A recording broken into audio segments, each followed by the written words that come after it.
Hi எல்லோருக்கும் வணக்கம். Welcome to Vijith view. So Bigg Boss season 9 Tamil. So இந்த வீடியோவில் நம்ம 24/7 லைவ் ஸ்ட்ரீமிங் என்ன நடந்துச்சு அப்படிங்கிறத பற்றி கண்டிப்பாக டிஸ்கஸ் பண்ண போகிறோம். ஸோ வீடியோக்குள்ளே போகிறதுக்கு முன்னாடி சேனலுக்கு புதுசாக இருந்தீங்கன்னா கண்டிப்பாக சப்ஸ்கிரைப் பண்ணிக்கோங்க. வீடியோ மறக்காமல் ஒரு லைக் பண்ணிக்கோங்க. இப்போ நம்ம வீடியோக்குள்ளே போகலாம். ஸோ நான் ஏற்கனவே சொன்ன மாதிரி நிறைய விதிமீறல்கள் உள்ளே நடந்துகிட்டே இருக்குது. சரியா? அதே மாதிரி திவாகர் அண்ட் பார்வதி வேலையை ஆரம்பிச்சிட்டாங்க அப்படிங்கிறது தான் சூப்பர் டீலக்ஸ் போன பிறகு. ஆனால் திவாகருக்கு ஏற்பட்டது அப்படிங்கிறது உண்மையிலேயே ஒரு வருந்தத்தக்க ஒரு விஷயம் அப்படிங்கிறது பார்க்க முடியுது.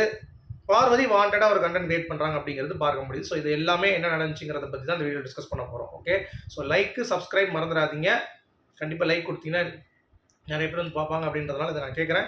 ஸோ இப்போ நம்ம வீடியோக்குள்ளே போகலாம். So Bigg Boss season 9 Tamil இப்போ ஒரு விறுவிறுப்பான கட்டத்தை அடைந்திருக்கிறது அப்படிங்கிற மாதிரி நம்ம கண்டிப்பாக சொல்லலாம். ஏன்னா நிறையா மேட்ரஸ் வந்து வெளியே வருது. அதாவது திவாகர் வந்து போட்டு உடச்சிட்டாருங்க.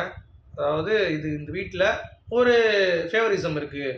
அதாவது ஒரு பொருளில் நீங்கள் வந்து ஒரு ரைஸ் பாயிண்ட் ஆஃப் ரைஸ் கொடுக்குறீங்க அப்படின்னா அந்த ரைஸை வந்து எல்லாத்துக்கும் சரிசமமாக கொடுக்கணும். ஓகே, பட் பிரவீன் ராஜுக்கோ இல்லை அவங்க தெரிஞ்சவங்களுக்கோ நிறையா வந்து போடுறாங்க. ஓகேவா? கேட்டால் பார்வதியோட ரைஸ் மீதி இருந்துச்சு, அதை தூக்கி கொடுத்தேன் அப்படின்றாங்க. அப்போது இதுக்கு முன்னாடி சாப்பிட்ட திவாகருக்கு பசிக்கும், அந்த ஒரு குவான்டிட்டி பத்தாதுங்கிறப்ப அவர் என்ன பண்ணுவார்?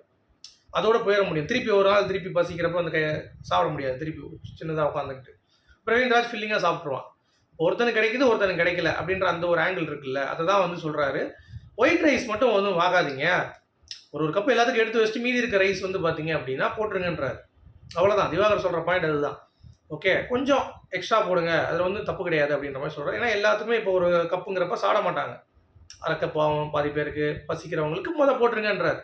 ஓகே, அடுத்து இருக்கிறவங்களுக்கு அப்புறம் பார்த்துக்கலாம் அப்படின்ற மாதிரி ஒரு ஃபீல். ஆனால் இப்போ வசிக்கிறப்ப ஒருத்தவங்களுக்கு போடுறோம், நீங்கள் அதிகமாக போடுறோன்னா என்ன ஒரு ப்ராக்டிக்கல் இருக்கும் அப்படின்னா, இன்கேஸ் இருக்கிற சாப்பாடு கடைசி வரைக்கும் சாப்பிட்டுட்டு மிச்சம் பண்ணி கடைசி போட்டுடலாம். ஆனால் முதலே போட்டோன்னா கடைசி வரவங்க சாப்பாடு இல்லைன்னா அதுதான் அவங்க பயப்படுறாங்க. அதுக்கு தான் திவாகர் சொல்கிறாரு, ஒரு பவுலில் நீங்கள் எடுத்து வச்சுருங்க. 11 பேரோ 20 பேர் இருக்கோன்னா 20 பேருக்கு எடுத்து வச்சுட்டு மீதி இருக்க சாப்பாடு காமிங்க. இந்த பவுல் சாப்பிட்டு மீதி இருக்கிறத அவங்க போட்டு சாப்பிட்டுக்கிட்டோம் பசிக்கிறவங்க அப்படின்ற மாதிரி வந்து சொல்கிறாரு. ஏன்னா சீக்கிரம் சாப்பிட வரணும் அப்படிங்கிறதா ரூல். இவங்க எந்திரிக்கிறதே 10:30 மணிக்கு எந்திரிக்கிறாங்க. அப்போ எவ்வளோ கேடுகட்டத்தனமாக இருக்கும் அப்படிங்கிறத நீங்கள் பார்த்துக்கோங்க. ஸோ இதெல்லாம் வந்து பார்க்கும்போது விளையாட்டுத்தனமாக இருக்குது அப்படிங்கிறது தான். இன்னொன்று, இந்த எஃப்ஜே இருக்கான் பாருங்கள், அவன் வந்து ரொம்ப கேடுகட்டவனாக இருக்கான். அவனுடைய சொந்தக்காரங்க, அவன் ஜாலியாக இருக்கிறவங்கலாம் வந்து கூட இருந்துக்கிட்டு அவன் சோறு அள்ளி வைக்கிறதும், திவாகரத்தில் இவ்வளோ தான் வச்சாங்க. மனசாட்சி இல்லாமல் இன்றைக்கி பார்த்தேன் நானும். இவ்வளோன்னு வைக்கிறாங்க அவருக்கு, அந்த மனுஷனோட வயிற்றுக்கு எப்படி காணும், அதான் வந்து கத்திட்டு இருக்காரு அப்படிங்கிறது பார்க்க முடியுது. திவாகருடைய ஃபீலிங்ஸ் வந்து உண்மைதான், இதில் வந்து நம்ம மாற்றுக்கருத்தே செய்ய முடியாது. ஓகே, கரெக்டாக தான் அவர் வந்து கேட்குறாரு. அவருடைய கேள்வியும் நியாயமானது தான். அதுக்கு சொல்யூஷன் வந்து பார்த்தீங்கன்னா தனியாக அவங்களுக்கு வச்சிடறேன்ட்டாங்க, அதோட முடிஞ்சிச்சு.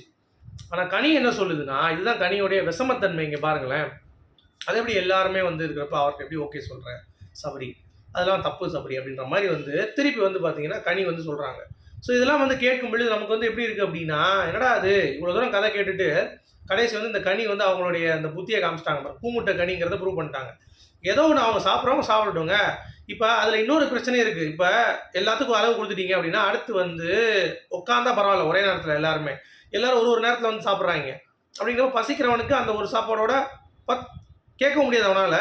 அப்புறம் எலி அழிஞ்சு போயிடும், அந்த பசியோடு இருப்பான். அதுதான் வந்து கான்செப்ட். இது எப்படினாலும் இது ஒர்க் அவுட் ஆகாது. ஆனால் திவாகர் சொன்ன அந்த பாயிண்டில் எடுத்தால் ஒர்க் அவுட் ஆகும். எல்லாத்துக்கும் வந்து முதல் வச்சுருங்க, அதுக்கடுத்து எக்ஸ்ட்ரா வரதை ஷேர் பண்ணி கொடுங்க அப்படிங்கிறது பார்க்க முடியுது.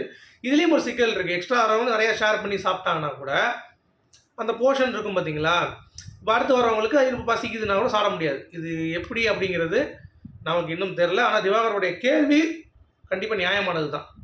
சபரியுடைய பதிலும் நியாயமானதாக தான் இருக்குது. எல்லாத்துக்கும் ஒரு அளவாக வச்சிட்டோம்னா, ஆனால் நிறைய பேருக்கு லக்கில் கிடைக்கும்.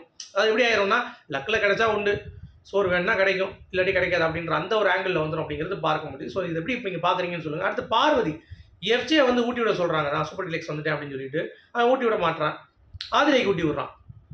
பார்வதி பார்க்குறாங்க, பார்த்து டென்ஷன் ஆகிடுறாங்க. எப்படிமா நீ அப்படின்னு சொல்லிட்டு அவங்க வந்து பிரச்சனை பண்ணிகிட்டு இருக்காங்க.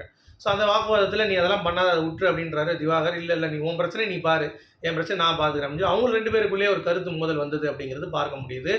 அது மட்டும் இல்லாமல் கனி வந்து பார்த்தீங்கன்னா அவங்களுக்குன்னு ஒரு ஃப்ரேம் வச்சுருக்காங்க, பார்த்துருக்கீங்களா? அதுதான் கேவலமாக இருக்குது. சபரி, எஃப்ஜே, ஆதிரை, இவங்க கனி, இந்த மாதிரி ஒரு கெமி, இதெல்லாம் ஒரு கூட்டம், ஒரு அன்பு கேங் மாதிரி ஃபார்ம் ஆகுது. அதைத்தான் வந்து திவாகர் சொல்கிறாரு, இந்த மாதிரி ஃபேவரிசம் பண்ணுறவங்களாம் அள்ளி வைக்கிறாங்க, அது தப்பு தானே அந்த வீட்டில். அது வந்து வைக்கக்கூடாது அப்படிங்கிற மாதிரி வந்து அவர் சொல்கிற அந்த பாயிண்ட் வந்து வேலிட். அது வேலிட் தான். இப்போ முன்னாடி வைக்கிறாங்க, முன்னாடி 10 பேருக்கு சரிசமமாக வைக்கிறாங்க, இல்லை முன்னாடி வந்து சாப்பாடு திவாகருக்கு போட்டு அதை வைக்கிறாங்களா, அதெல்லாம் ஓகே, அதெல்லாம் அக்செப்டபிள். பட் நீங்கள் எப்படி உங்களுக்கு க்ளோஸ் ஆனவங்களுக்கு மட்டும் சாப்பாடு அள்ளி அள்ளி வச்சுட்டு மிச்சவங்களுக்குலாம் வந்து காய போடுவீங்க? அதுதான் அவருடைய நியாயமான கேள்வி. பார்வதி பண்ணுறது ஜஸ்ட் ஃபார் கண்டென்ட் அப்படிங்கிறது தான். ஸோ இதுதான் நடந்துட்டு இருக்கு லைவ்ல. இதுக்கு அடுத்து வந்து பார்த்தீங்கன்னா நம்ம கனியோடைய பிரச்சனை வரும்னு நினைக்கிறேன்.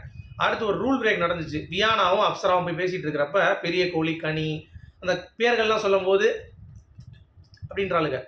ஸோ அதெல்லாம் வந்து பிக் பாஸ் வந்து கண்டிக்கணும், இனிமேல் பண்ணக்கூடாதுன்னு சொல்லிட்டு அது எங்கே பிக் பாஸ் அப்படியே தூங்கிட்டு இருப்பான் போல அப்படின்ற மாதிரி தான் இருக்குது. உங்களுடைய கருத்து மீண்டும் சந்திப்போம்.